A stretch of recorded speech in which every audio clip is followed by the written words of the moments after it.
ব্যাংকে টাকা রাখলে প্রথম 2 বছর 6% হারে, পরবর্তী 5 বছর 9% হারে, বাকি সময় 13% হারে সুদ পাওয়া যায়।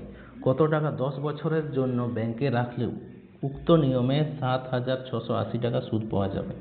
ঠিক আছে, 6% হারে আমরা তাহলে দেখি যে 6% হারে 2 বছর 12% পাচ্ছি, এবং 5% হারে এই 5 বছরে 9% হারে 45% পাবো, এবং কত বলা হয়েছে 13% হারে 3 বছর, তাহলে কত পাচ্ছি 39। সব যোগ করলে কত পাবো 96%।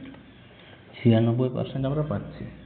তাহলে 96% সমান যদি আমাদের দেওয়া থাকে 7,680, ঠিক আছে, 1% সমান কত 96, এবং 100% সমান কত, ঠিক আছে, 96 দিয়ে কাটলে 80 পাবো, 8,000 টাকা।